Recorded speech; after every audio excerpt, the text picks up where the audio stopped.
بسم اللہ الرحمن الرحیم۔ اللہ تبارک و تعالیٰ کے نام سے شروع جو بڑا مہربان اور نہایت رحم کرنے والا ہے۔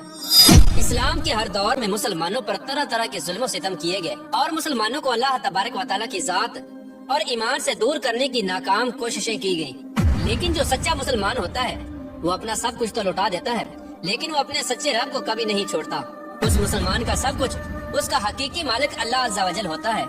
یہی وجہ ہے کہ اللہ تبارک و تعالیٰ اپنے بندے سے 70 ماؤں سے بھی زیادہ پیار کرتا ہے۔ ایسا ہی ایک ایمان افروز واقعہ آج کی اس ویڈیو میں ہم آپ کو بتائیں گے کہ کس طرح ایک خاتون نے اپنا سب کچھ اپنے سچے رب پر قربان کر دیا۔ پیارے دوستو، یہ ایمان افروز واقعہ فرعون کی بیوی کا ہے۔ آج کی اس ویڈیو میں ہم آپ کو بتائیں گے کہ دنیا کے سب سے بڑے جابر اور ظالم جو کہ خدائی کا دعوے دار تھا، اس کے باوجود بھی اس کی بیوی کس طرح اللہ تبارک و تعالیٰ کی وحدانیت پر ایمان لے کے آئی، ان کا ایمان لانے کا سبب کیا بنا، اور جب فرعون کو اپنی بیوی کے ایمان لانے کی خبر ملی تو اس بدبخت نے اس نیک خاتون پر کون کون سے ظلم و ستم کے پہاڑ ڈائے، اور فرعون کی بیوی کون تھی اور کس کی اولاد میں سے تھی۔ پیارے دوستو، اس قابل رشک قربانی کے بعد اللہ تبارک و تعالیٰ نے اس نیک خاتون کو کس قدر مقام اور مرتبہ عطا فرمایا تھا۔ پیارے دوستو، فرعون کی بیوی جن کا نام حضرت آسیہ رضی اللہ تعالی عنہا تھا، یہ بادشاہ مصر ریان بن ولید کی اولاد میں سے تھی، اور یہ ریان بن ولید وہی بادشاہ تھا جو حضرت یوسف علیہ السلام کے دور میں بادشاہ مصر تھا، اور یہ خوش نصیب بادشاہ حضرت یوسف علیہ السلام پر ایمان لے آیا تھا۔ فرعون کی بیوی حضرت آسیہ رضی اللہ تعالی عنہا انتہائی حسین و جمیل خاتون تھی، کیونکہ یہ خاتون بادشاہ کی اولاد میں سے تھی، اسی وجہ سے اس کے پاس مال و دولت کی کوئی کمی نہیں تھی، اسی وجہ سے ہر وقت خدام ان کے آگے پیچھے رہا کرتے تھے۔ یہ پاک دامن خاتون فرعون کو ناپسند کرتی تھی، لیکن فرعون چونکہ اس وقت مصر کا بادشاہ تھا، اسی وجہ سے فرعون نے اس خوبصورت عورت کی خوبصورتی کو دیکھ کر زبردستی اس سے نکاح کر لیا تھا، جبکہ حضرت آسیہ رضی اللہ تعالی عنہ اور ان کے والدین اس نکاح سے خوش نہیں تھے، لیکن انہوں نے حالات کی مجبوری کی وجہ سے حضرت آسیہ رضی اللہ تعالی عنہ کا نکاح فرعون سے کر دیا تھا۔ پیارے دوستو، فرعون کو حکومت و سلطنت اور مال و دولت کی کثرت اور طاقت کے نشے نے حد سے زیادہ مغرور اور بے لگام بنا دیا تھا۔ اس طرح اس بدبخت کافر نے ہزاروں بنی اسرائیل کے لوگوں کو اپنا غلام بنا کے رکھا ہوا تھا اور ان پر طرح طرح کے ظلم کرتا تھا۔ چونکہ اس بدبخت نے خدائی کا دعویٰ کر رکھا تھا، اسی لیے وہ تمام انسانوں کو اپنا غلام تصور کرتا تھا اور ان معصوم لوگوں کے ساتھ جانوروں جیسا سلوک کرتا تھا۔ چنانچہ وقت یوں ہی تیز رفتاری کے ساتھ چلتا رہا، سال مہینوں میں اور مہینے ہفتوں میں اور ہفتے دنوں میں تبدیل ہو کر گزرتے چلے گئے، اور پھر وہ وقت بھی آ گیا کہ اللہ تبارک و تعالیٰ کے پیارے نبی حضرت موسیٰ علیہ السلام اور حضرت ہارون علیہ السلام اس دنیا کے اندر تشریف لائے، اور مصر کی سرزمین لا الہ الا اللہ کی صداؤں سے گونج اٹھی۔ اللہ تبارک و تعالیٰ نے حضرت موسیٰ علیہ السلام اور حضرت ہارون علیہ السلام کو فرعون کی طرف اور ان کی قوم کی طرف دعوت حق دینے کے لیے اور ہدایت کی طرف بلانے کے لیے مبعوث فرمایا تھا۔ اللہ تبارک و تعالیٰ کے ان پیغمبروں نے بنی اسرائیل کے لوگوں کو اللہ تبارک و تعالیٰ کی وحدانیت کی طرف بلایا اور لوگوں کو باطل معبودوں کی پوجا کرنے سے منع کیا۔ حضرت موسیٰ علیہ السلام نے فرعون کو طرح طرح کے معجزات دکھائے، لیکن اس کے باوجود بھی یہ لوگ کفر اور سرکشی پر اڑے رہے اور اللہ تبارک و تعالیٰ کی وحدانیت کا مسلسل انکار کرتے رہے۔ اس کے باوجود بھی حضرت موسیٰ علیہ السلام فرعون کو اور بنی اسرائیل کے بدبخت لوگوں کو دعوت حق دیتے رہے۔ جب فرعون حضرت موسیٰ علیہ السلام کی اس تبلیغ سے تنگ آ گیا تو فرعون نے یہ خیال کیا کہ کیوں نہ موسیٰ علیہ السلام کو لوگوں کے سامنے جھوٹا ثابت کیا جائے۔ چنانچہ فرعون نے حضرت موسیٰ علیہ السلام کو جھوٹا ثابت کرنے کے لیے ایک خاص دن مقرر کیا، جس دن مصر کے اندر بہت بڑا میلہ لگتا تھا اور جس میلے کے اندر کثیر تعداد میں لوگ جمع ہوتے تھے۔ چنانچہ فرعون نے مصر کے تمام بڑے بڑے جادوگروں کو بلایا اور حضرت موسیٰ علیہ السلام کو جھوٹا ثابت کرنے کا کہا۔ چنانچہ جب وہ میلے کا دن آیا تو ایک وسیع و عریض میدان سجایا گیا، اور ادھر فرعون اپنی فرعونیت کے نشے میں مخمور ہو کر اپنے عالی شان تخت پر جا بیٹھا، اور سلطنت کے کونے کونے سے بلائے گئے بڑے بڑے جادوگر بھی جمع ہو چکے تھے، اور اس طرح ہزاروں افراد کا مجمع بھی جمع ہو چکا تھا، اور یہ حق اور باطل کا عظیم ترین مارکا تھا جس کو دیکھنے کے لیے بے شمار لوگ جمع ہوئے تھے۔ اور ادھر اللہ تبارک و تعالیٰ کے سچے نبی حضرت موسیٰ علیہ السلام اور حضرت ہارون علیہ السلام بھی تشریف لا چکے تھے، اور حضرت موسیٰ علیہ السلام کے چہرے انور پر جاہ و جلال نظر آ رہا تھا۔ چنانچہ اس عظیم مارکے کا آغاز ہوا، اور جادوگروں نے فرعون کی عزت کی قسم کھا کر اپنے جادو کی لاٹھیاں اور رسیاں پھینکنی شروع کر دیں، تو وہ لاٹھیاں اور رسیاں ایک دم سے سانپ بن کر پورے میدان کے اندر دوڑنے لگی۔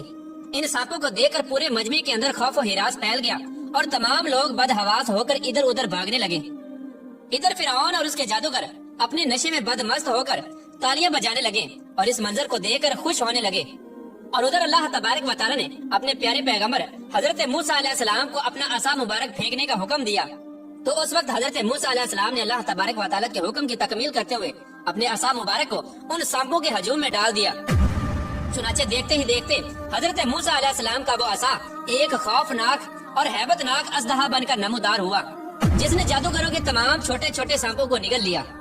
حق اور باطل کا یہ عظیم الشان معجزہ دیکھ کر جادوگروں کے دلوں میں ایمان کا نور چمک اٹھا، اور تمام جادوگر اللہ تبارک و تعالیٰ کی بارگاہ میں سجدے میں گر گئے، اور تمام جادوگروں نے اللہ تبارک و تعالیٰ کی وحدانیت کی تصدیق کی اور اللہ تبارک و تعالیٰ کی سچی ذات پر ایمان لے آئے۔ چنانچہ جب حضرت موسیٰ علیہ السلام کے اس عظیم الشان معجزے اور جادوگروں کے ایمان لانے کی خبر حضرت آسیہ رضی اللہ تعالیٰ عنہ کو پہنچی، تو اس وقت حضرت آسیہ رضی اللہ تعالیٰ عنہ کے دل میں بھی فوراً حق کا نور چمک اٹھا، اور اس طرح حضرت آسیہ رضی اللہ تعالیٰ عنہ اللہ تبارک و تعالیٰ کی وحدانیت پر ایمان لے آئی۔ لیکن ان کا ایمان لانا اتنا آسان نہ تھا، کیونکہ وہ ایک جابر اور ظالم اور خدائی کے دعوے دار بدبخت حکمران کی بیوی تھی، اور حضرت آسیہ رضی اللہ تعالیٰ عنہ کے دل میں یہ بھی ڈر تھا کہ اگر فرعون کو میرے ایمان کا پتہ چل گیا تو وہ ظالم بادشاہ مجھ پر ظلم و ستم کے پہاڑ ڈائے گا اور اپنے ظلم کی تمام حدیں پار کر دے گا۔ لیکن اس کے باوجود بھی حضرت آسیہ رضی اللہ تعالیٰ عنہ نے اپنا سب کچھ اللہ تبارک و تعالیٰ کی ذات پر چھوڑ دیا اور اللہ تبارک و تعالیٰ کی وحدانیت پر ایمان لے آئی۔ ابتدا میں حضرت آسیہ رضی اللہ تعالیٰ عنہ نے اپنے ایمان کو کسی پر ظاہر نہ کیا، کچھ عرصہ یوں ہی گزرتا رہا، اور پھر ایک دن ایسا عجیب و غریب واقعہ پیش آیا جس واقعے کے بعد حضرت آسیہ رضی اللہ تعالیٰ عنہ کے دل میں فرعون کے لیے مزید غضب کی آگ بھڑک اٹھی، اور حضرت آسیہ رضی اللہ تعالیٰ عنہ فرعون سے مزید نفرت کرنے لگی، اور فرعون کے مسلمانوں پر کیے جانے والے ظلم و ستم حضرت آسیہ رضی اللہ تعالیٰ عنہ کے لیے ناقابل برداشت تھے۔ چنانچہ وہ عبرت ناک واقعہ کچھ یوں پیش آیا کہ فرعون کی بیٹی کی ایک خادمہ تھی جو فرعون کی بیٹی کے سر میں کنگھی کیا کرتی تھی۔ ایک دن اس خادمہ کے ہاتھ سے کنگھی گر گئی تو اس خادمہ نے بسم اللہ پڑھ کر اس کنگھی کو اٹھا لیا۔ اس وقت فرعون کی بیٹی نے ان کلمات کو سن لیا اور فرعون سے جا کر اس خادمہ کی شکایت کر دی کہ وہ خادمہ آپ کے علاوہ کسی اور کو خدا مانتی ہے اور آپ کے علاوہ کسی اور کی عبادت کرتی ہے۔ یہ بات سن کر فرعون لال پیلا ہو گیا اور اس نے غضبناک ہو کر اس خادمہ کو اپنے دربار میں بلایا اور اس خادمہ کے ایمان لانے کی حقیقت دریافت کی کہ آخرکار وہ کس کو خدا مانتی ہے، اور فرعون اسے کہنے لگا کیا تو میرے علاوہ کسی اور کو خدا مانتی ہے؟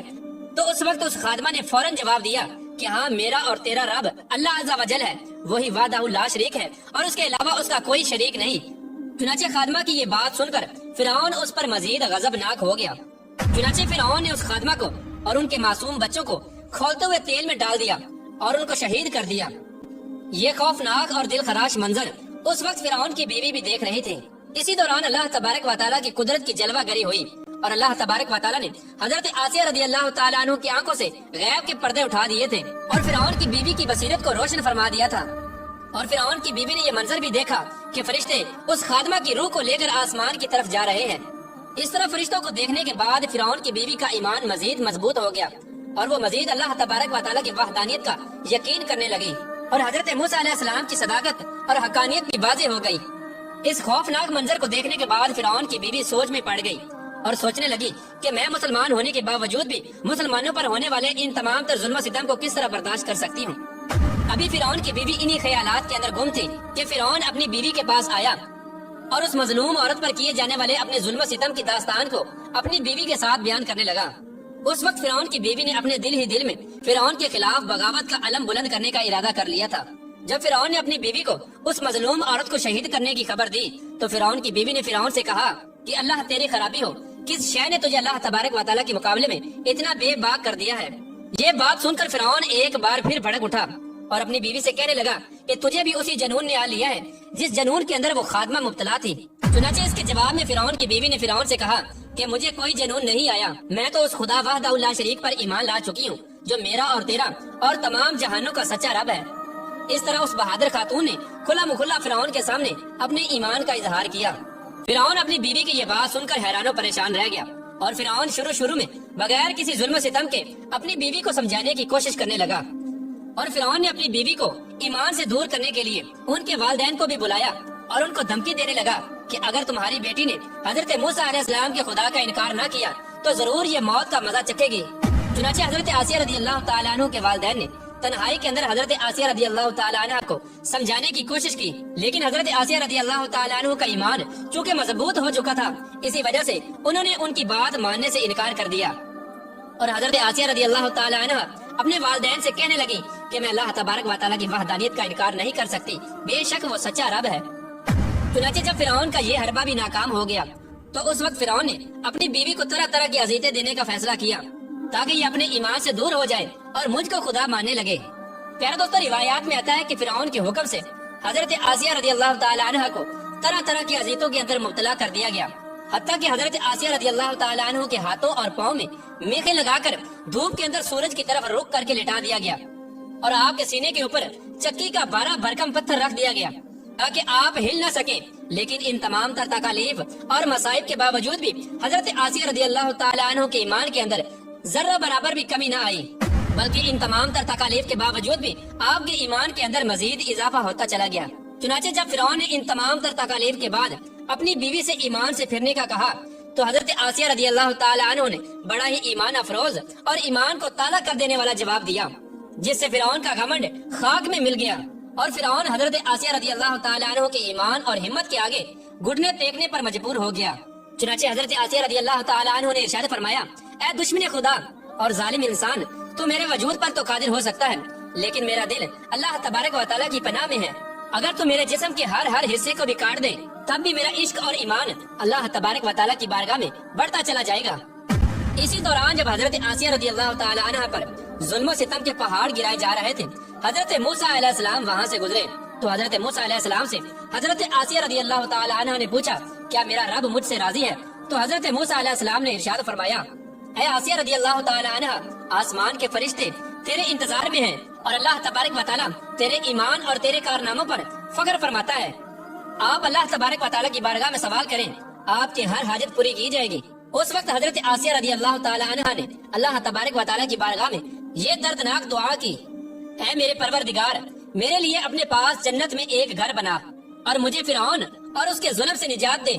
اور مجھے ان ظالموں سے نجات بخش۔ ادھر جب فرعون نے حضرت آسیہ رضی اللہ تعالی عنہ کو ایمان سے دور کرنے کی تمام تر کوششیں کر لی اور ہر کوشش کے اندر ناکامی کا سامنا کرنا پڑا، تو اس وقت فرعون نے حضرت آسیہ رضی اللہ تعالی عنہ کو شہید کرنے کا فیصلہ کر لیا اور آخری حربے کے طور پر فرعون نے اپنے کارندوں سے کہا کہ ایک بہت بڑی چٹان لے کر آؤ، اگر یہ چٹان دے کر اپنے ایمان پر قائم رہتی ہے تو یہ چٹان اس پر گرا دینا، اور اگر یہ ایمان سے پھر جاتی ہے تو پھر یہ میری بیوی ہے۔ پیارے دوستو، اس خوفناک منظر کے وقت جہاں ایک طرف زندگی ہے اور دوسری طرف موت کھڑی ہے، تو اس وقت حضرت آسیہ رضی اللہ تعالی عنہ نے آسمان کی طرف نگاہ اٹھا کر دیکھی تو جنت کے اندر اپنا سفید موتیوں والا محل نظر آیا، جس سے آپ کا ایمان مزید بڑھ گیا اور اسی حالت میں آپ کی روح پرواز کر جاتی ہے، اور اس کے بعد آپ رضی اللہ تعالی عنہ کے جسم مبارک پر وہ چٹان گرا دی جاتی ہے اور وہ چٹان ایسے بدن پر گرتی ہے جس میں روح نہیں ہوتی۔ اس دردناک واقعے کے دوران جب فرعون اپنی بیوی پر طرح طرح کی ظلم کر رہا تھا، اس وقت اللہ تبارک و تعالیٰ نے اپنے فرشتوں کو حضرت آسیہ رضی اللہ تعالی عنہ پر مقرر کر دیا تھا، اور وہ فرشتے حضرت آسیہ رضی اللہ تعالی عنہ پر سایہ کیے ہوئے تھے اور ان کو جنت کے اندر اپنا مقام دکھا دیا تھا، جس کی وجہ سے حضرت آسیہ رضی اللہ تعالی عنہ کا ایمان مزید مضبوط ہو گیا اور فرعون کی تمام مصیبتوں کو آپ بھول گئی۔ اس طرح حضرت آسیہ رضی اللہ تعالی عنہ نے دنیا کی تمام تر تکالیف اور مصیبتوں کو برداشت کیا، لیکن اللہ تبارک و تعالیٰ کی وحدانیت کو نہیں چھوڑا، اور پھر اللہ تبارک و تعالیٰ نے حضرت آسیہ رضی اللہ تعالی عنہ کو وہ مقام عطا فرمایا جو مقام آج تک کسی کو نہیں ملا۔ حضرت آسیہ رضی اللہ تعالی عنہ جب جنت میں جائیں گی تو اللہ تبارک و تعالیٰ ان کو یہ نعمت عطا فرمائے گا کہ وہ جنت میں حضور پاک صلی اللہ تعالی علیہ وآلہ وسلم کی زوجہ محترمہ ہوں گی، اور اللہ تبارک و تعالیٰ ان کا شمار حضور صلی اللہ تعالی علیہ وآلہ وسلم کی ازواج مطہرات میں فرمائے گا۔ اللہ تبارک و تعالیٰ سے دعا ہے کہ اللہ تبارک و تعالیٰ ہمیشہ اپنا عشق اور ایمان سلامت رکھے اور حضور صلی اللہ